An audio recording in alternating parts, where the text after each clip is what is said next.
Thanks for joining me on Profit with a Plan podcast. This is where you can get some great ideas to create your most profitable small business. Just so you know, financial planning isn't only for those that have a lot of money or run big companies. A financial business plan is for us everyday small business owners and professionals that want to make great financial decisions that lead to bigger profits. So join me, Marcia Reiner, your financial business strategist, each Tuesday for some smart ideas that can add more profits to your bottom line. I've helped tons of small business owners set up and take action on their game plan so that they know exactly what steps they should be taking to make more money to grow their profits fast. If you know of anybody or may be curious, share my podcast and let's chat, see how we can work together to make greater profits in your business.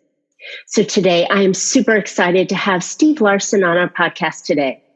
For 2 years, Steve has been the lead funnel builder at Clickfunnels. That's for Russell Brunson. And he has put over 500 sales funnels in under his belt. And so he says he lost track a while ago. Eventually, he left Clickfunnels as an employee to get his own 2 Comma Club award. That's $1 million. And he did it only in 13 months. He has a podcast called Sales Funnel Radio, and he has created the best practices and teaches the finer points of marketing, offer creation, and funnelology. Steve's approach is so attractive that his fans body check their own grandma to get into just to buy. Long walks on the beach, he says, aren't his thing, but he loves slapping 5. He's a master offer creator, expert marketer, he is a coach who has helped 100 people cross over into the millionaires, and he's helped the original 2 Comma Club coaching program. He is a 1 funnel away coach for ClickFunnels, and he's developed his own cash flow causing framework that has worked in every single industry. He's been a special speaker at Funnel Hackers Live, and he has his own event called OfferMind that's coming up in San Diego in the fall. So this is exactly where he creates millionaires. All right. Well, Steve, thank you so much for coming on. This is so awesome. And I think that it's super important that my business owners understand the value of making an offer.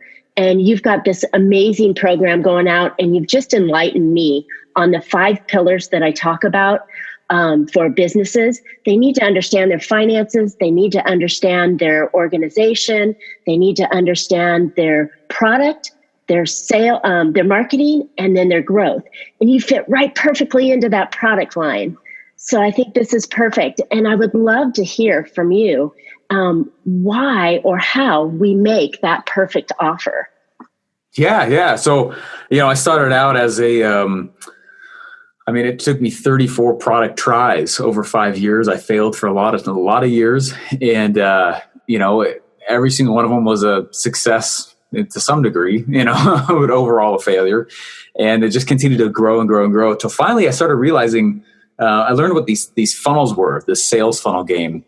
And the sales funnel game, I started working for Russell Brunson at ClickFunnels. If anyone's heard of that, I was the lead funnel builder over there for several years. And it was really fascinating. And this fits right along the line. I had this very humbling moment where I basically realized that I was Russell's funnel guy. He's already running this $100 million SaaS company, and I'm his funnel assistant building them all. And I'm watching millions of dollars flow through these things as I'm like trying to get him up as fast as he can promote them. But I personally was broke. I had a salary, but I had like nothing else. And I was building funnels in the morning and in the evening on my own stuff. And I wasn't making any money. And like, talk about weird and very embarrassing. And it was hard for me for a while. I was like, why is this? And I started realizing that this whole funnel thing that we talk about, small businesses, local businesses certainly use them. And they're very powerful. It's a way, anyway, I had to go realize what a funnel is not. A funnel is not marketing.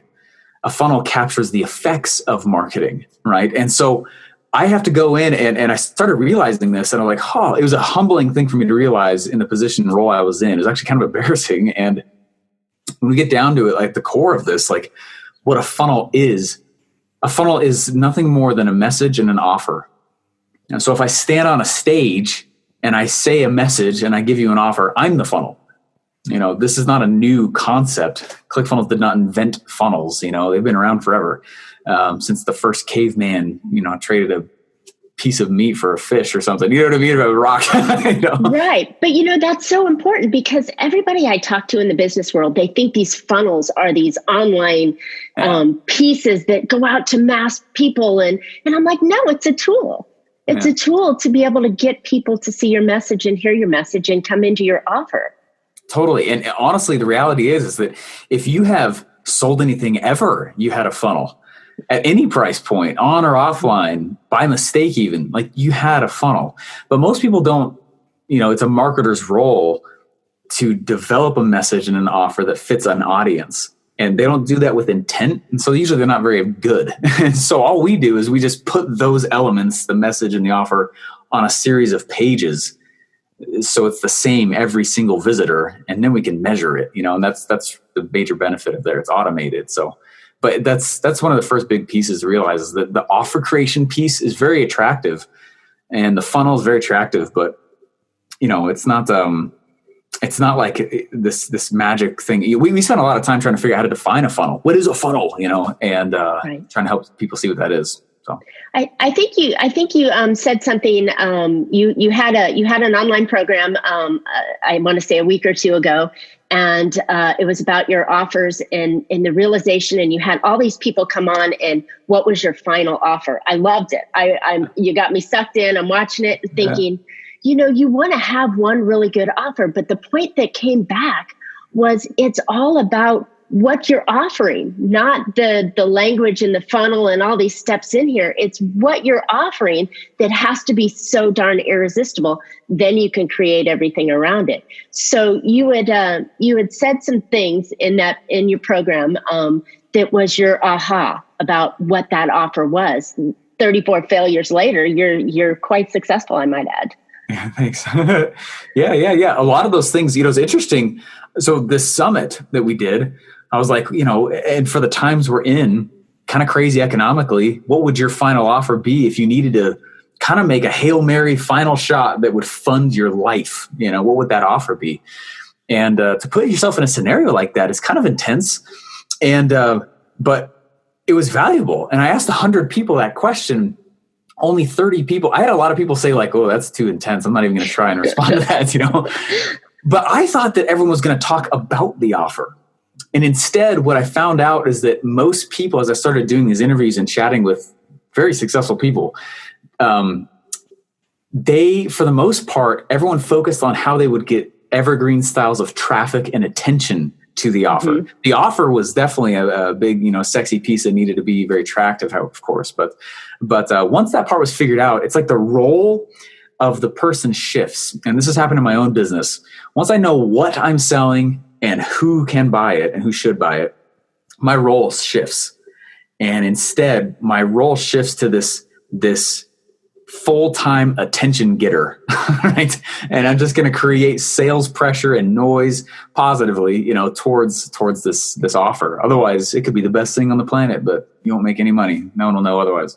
Exactly. You'll be all alone. You're the best kept secret, which I've heard so many times. Can we go back? Can you talk to me about you said that there are two functions to the offer. There's the solution or the product. Most of my people are service-based. So there's the solution, and then there is the audience, right? Yeah. So when it comes to an offer, there's these pillars in here, right, that make an offer amazing. And the first thing you have to realize is if you're a service-based industry, your product difference, and you're still selling something. There's not a major. Whoop, we're cutting out here. Oh no. So a difference between an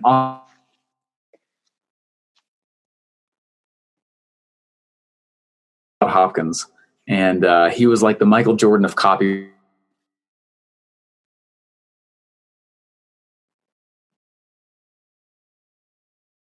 Offered me a horse. Hey, Steve, I'm getting really crazy instability on my side here as we work from home. So I hope that you're catching this and we're recording this on Take the horse. on an opportunity here. A pretty easy 7-day money back guarantee. The other man said, take the horse for free and pay me then if you like it. He said, I naturally bought the second man.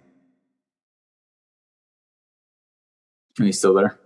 Yeah, holy cow. We just went like free stop, free stop, free stop. I caught your take, your guy with the horse, but it was only in partials. Holy cow. Technology in a Zoom world where everybody is sucking internet. So I apologize about that. It's okay.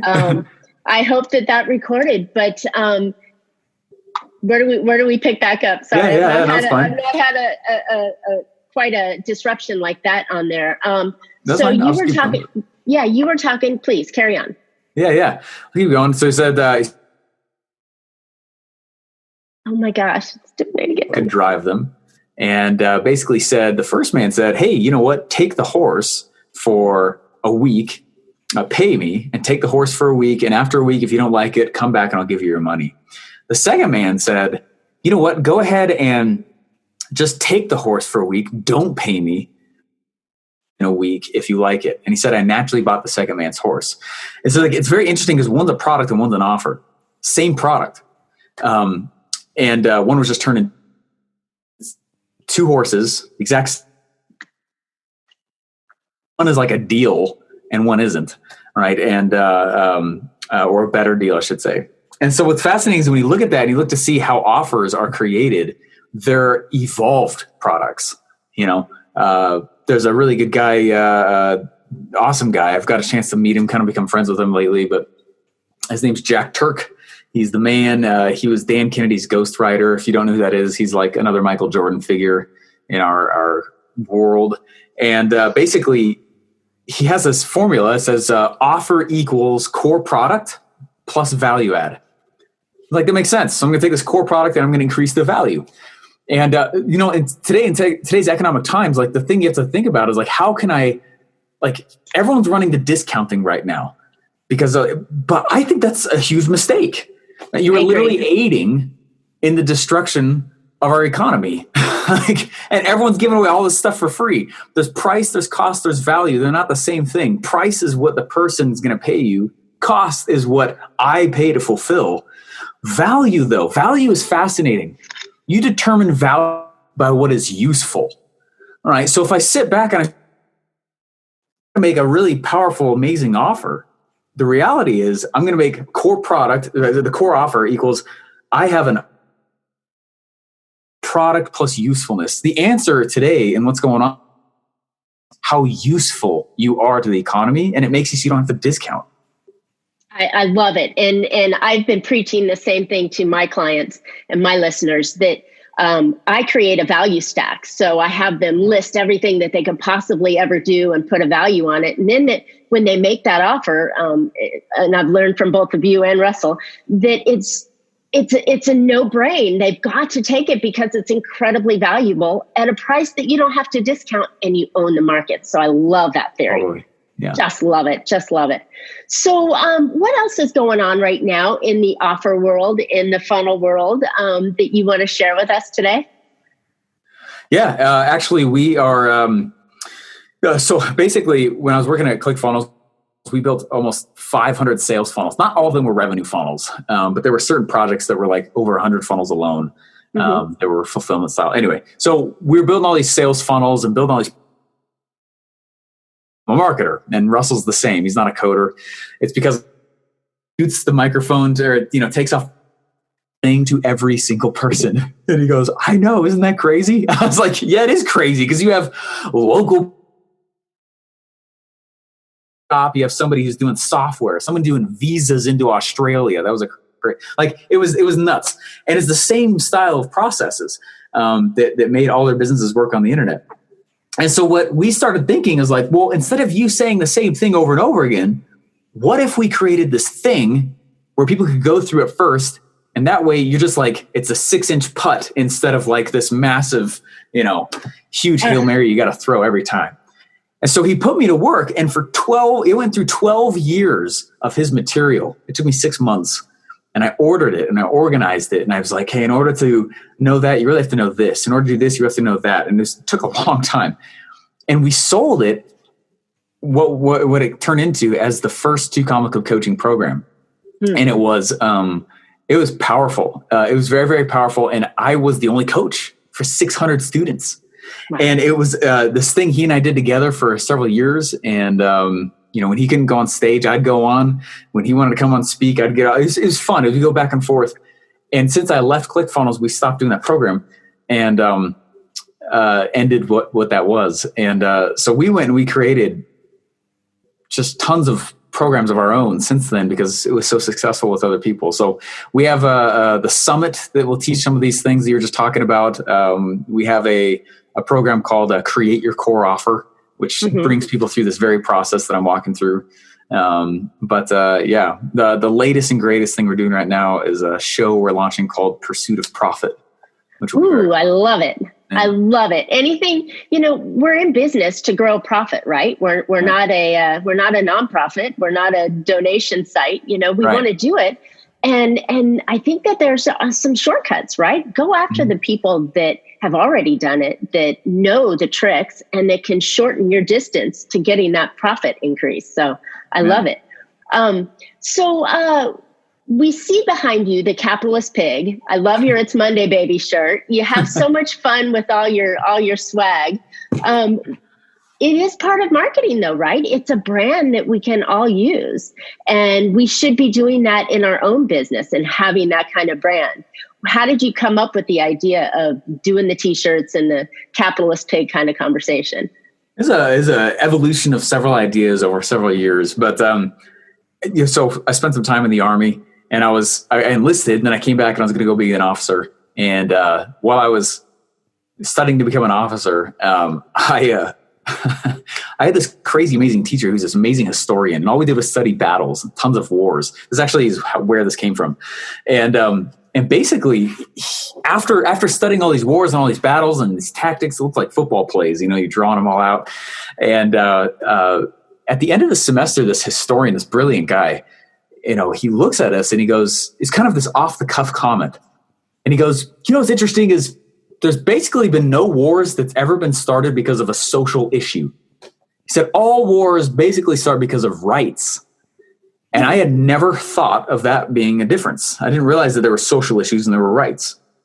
And I started looking around and I was already building things on the internet and launching things and stuff like that. And I was probably on try 18, and I started realizing that there's a difference, right, between these two things. And I wanted to make sure that my branding had nothing to do with rights or politics. I don't want that to be part. Some people do as part of the company, which is great. This is a decision I made. I'm not going to say anything over there about the rights or the politics. I'm not going to make a public stand as part of my branding. But social issues, interesting. As I started walking this path and continuing to learn marketing, and I was a funnel builder, but then I turned into a marketer. Money always comes from marketing. I agree. Marketing and innovation. Yeah, you're right. Exactly. Yeah. Peter Drucker. Yeah. Basically what I started realizing is that as a marketer, once my funnel is done, I have the message, I have the offer, my role shifts, and I'm just about noise generation. I can either create noise, which takes forever and takes a long time. It takes a long time to get a marketplace to have momentum in your direction. So, Russell Brunson's a genius, and it still has taken ClickFunnels years to get where they are, and he's brilliant at it. So that's a lot of time, and they have huge resources and hundreds of millions of dollars just flooding, and still look how many people don't know about them still, and it's like, well, okay, I can either create attention or I can align with where attention already is. Love it. It's like, social issue. Capitalism versus socialism is a social issue that has been around forever.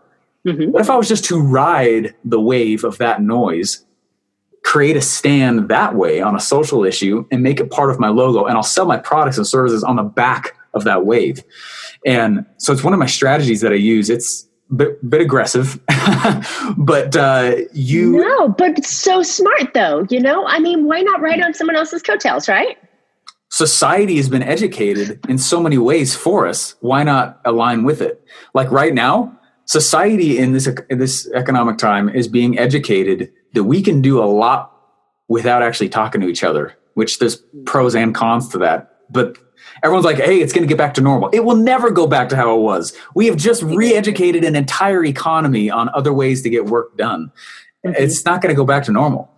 And yeah, I agree. You know what I mean? So, but it would take me as one person, my life, to educate a marketplace to do what just happened in the economy, and everyone now suddenly is educated on it. And so I'm aligning with where those opinions and heat already is. And that's fun when you get to do that, but you're going to get some heat when you do it too. So of course, I mean, they only talk about those that are doing things challenged or wrong or whatever. Rocking the boat. Right. I used to say, oh, they only talk about the good ones, and damn, I'm good. So, I mean, it's the same aspect. And I think that's what's really important is that when we have a business, we've got to understand how to make our offer. And we also have to understand how to get the word out. Mm. And you just explained really brilliantly, to ride on someone else's coattails or something else that's already in the world out there. You talk about Blue Ocean and those kind of things. It's awfully hard to create your own thing, but you can push it off of a different direction and bring it back into you. So, we don't have to recreate the wheel, right? You're just aligning with our noises. It's way easier than trying to create a river. Yeah, I love it. Well, thank you so much. This has been awesome. I'm loving this. I'm so honored to have you on my podcast. And we talk about all these things all the time. You're some of the ideas that I've stolen and used. And, hey, like I said, you don't have to recreate the wheel. You just have to get it out there. So thank you, Steve. How can they find you? How can my listeners get a hold of you? Yeah, actually, the best place is stevejlarsen.com. Okay, love it. Yeah. And you've got some great programs and some great ideas. And I've been following you now for only a year, but I love it. I went through the One Funnel Away challenge and heard you screaming boom every Monday and doing all these crazy things. Yeah, but you know what? It's entertaining. It wakes you up, and that's what marketing is you've got to stop the current path and turn that way and see what the noise is over there. So absolutely, yeah. Thank you so much. All right, well, we'll continue on. Sounds good. Thanks for having me. Thanks for listening today, and I hope you found an idea or two to put into your business that will increase your profits and give you more control over your money. If you'd like to know specifically how you can increase your own profits, let's chat. My contact information will be in the podcast description.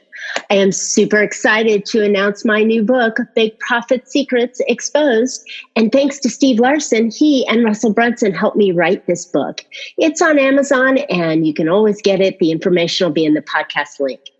So also, if you want podcast notes or you're looking for more information on Steve, those will be in the notes, podcast notes as well. So I'd love to hear your questions, feedback, ideas for future shows. Please leave us a comment, and by all means, subscribe to the podcast so you can reach profit with a plan on any of your favorite podcast players. And we're looking forward to more great profitable information on next week's show. Until then, make your plans and profit with it.